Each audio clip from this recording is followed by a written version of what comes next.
Now we know Good Friday is about Jesus, but have you ever taken a moment to think about Barabbas?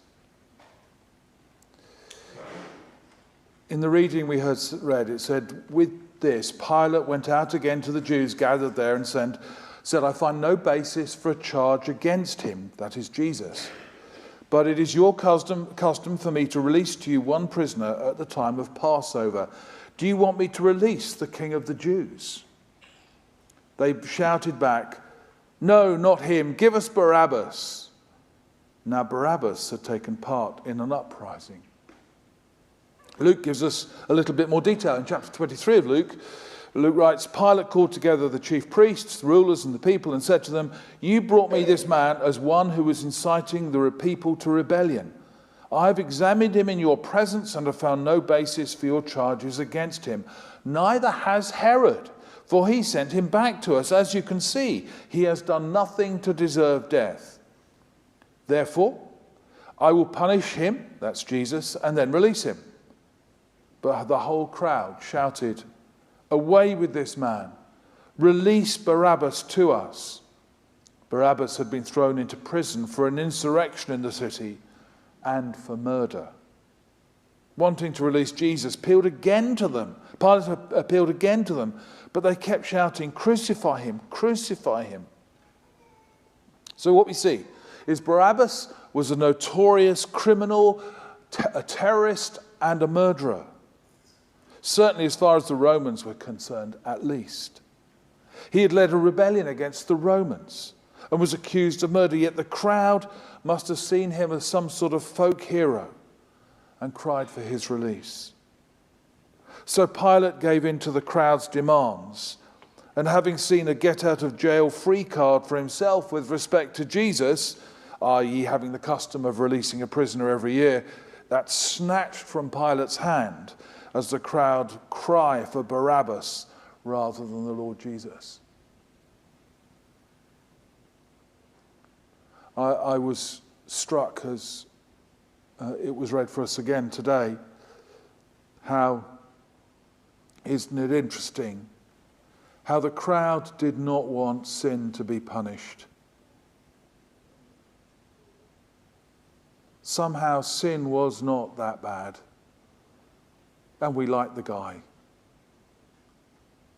But Jesus, the perfect man, well, Jesus, he can be killed. Let's spare the imperfection like us and kill the perfect one. So that's Barabbas. But then there's Pilate in our story today. A Roman governor with power bestowed from Rome. His job was to keep the peace and ensure the Roman colonies supplied Rome with what it needed. And the main thing it needed from Pilate was to maintain law and order. Pilate, for someone in his position, had an unusual meeting with Jesus. Even though Pilate, in human terms, had the power of life and death, he had discussions with Jesus about kingship, as Jesus explains that his kingship is of another place. A striking conversation when in a Roman Empire there's supposed to be no king but Caesar, as the religious authorities seem to think. And then Jesus explains that everyone on the side of truth listens to him. Not your usual pleading for your life, is it? I'm a king. And if you listen to the truth, you listen to me. Not someone desperate to be saved from death, it would seem. Much more a conversation about existential questions of sovereignty and ultimate truth. If only Pilate had been enabled to grasp that Jesus is both King of all and the one in whom, in his very self, is truth. If only Pilate had grasped that. But Pilate did grasp something. As he says in chapter 19, verse 6, I find no basis for a charge against him. Clearly, in some way, Jesus got through to Pilate. And Pilate even became afraid when hearing that Jesus claimed to be the Son of God. And in verse 12, John tells us that Jesus says to Pilate, "You have no power over me if it were not given to you from above." And goes on to say, "Therefore the one who handed me over to you is guilty of a greater sin." And that clearly shakes Pilate still further, who's recorded as from then on trying to set Jesus free, even going as far as to say that Jesus is their king. That's what he says. But the Jewish leaders, as I've already mentioned, were not having any of it. And Pilate reluctantly hands over Jesus to be crucified after the crowd is stirred once again to cry, "Take him away, crucify him, crucify him." So in our story we have Barabbas, we have Pilate, and we have Jesus. Jesus knew what was coming. He had told his friends on many occasions that he was to die in Jerusalem. Even that night he'd prayed in the garden to the Father, as we read in Matthew 26. He fell with his face to the ground and prayed, "My Father, if it is possible, may this cup be taken from me. Yet not as I will, but as you will." And as the story of the first Good Friday unfolds, Jesus speaks clearly to Pilate, but not defending himself, simply silent in his own defense. He seeks to bring spiritual revelation to Pilate, as we mentioned a moment ago, causing Pilate to ask, "Are you the King of the Jews? What is truth?" And so the one person in history who did not deserve to die, who had not rebelled against God, who had not sinned, was taken away to be crucified, while the rebel Barabbas is released. And what a cruel death it was. And yet there's one further character in this story who needs to be brought into this story. That's you and me. In the hymn, "My Song is Love Unknown," written in the 17th century, written in 1658 or something like that, Samuel Crosman wrote, "Sometimes they strew his way, and his sweet praises sing, resounding all the day, hosannas to their King. Then crucify is all their breath, and for his death they thirst and cry. They rise, and needs will have my dear Lord made away. A murderer they save, the Prince of Life they slay.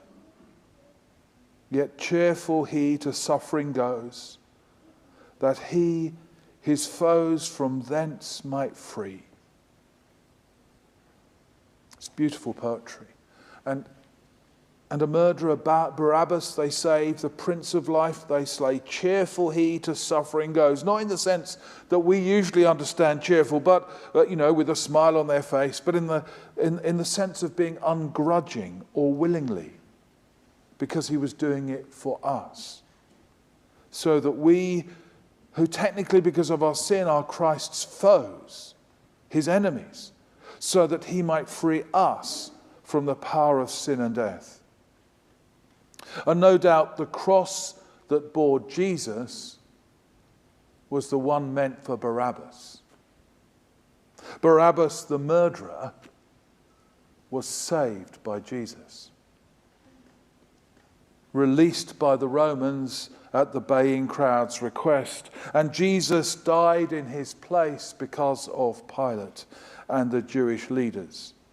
Jesus died on a borrowed cross. A cross meant for someone else. Meant for Barabbas. You see, the thing about this Good Friday story is that it is our story. Isaiah 53 verses 3 to 5 tell us he was despised and rejected by men, a man of sorrows and acquainted with grief, and as one from whom men hide their faces. He was despised, and we esteemed him not. Surely he has borne our griefs and carried our sorrows. Yet we esteemed him not. Stricken, smitten by God, and afflicted. But he was wounded for our transgressions. He was crushed for our iniquities. Upon him was the chastisement that brought us peace, and with his stripes we are healed. So we see that the cross is the fulfillment of the promise of God given all those years ago through the prophet Isaiah. We see that Barabbas' story is actually our story. The guilty one goes free. The sinless one is nailed to his cross in his place. You see, we too are the guilty ones, but Jesus bears our sin, dying in our place. Through Jesus, we are forgiven for all that separates us from God, for all our sin. It's the message of the cross. It's why we have eternal hope. It's why we are here today. Yet cheerful he to suffering goes, that he his foes from thence might free.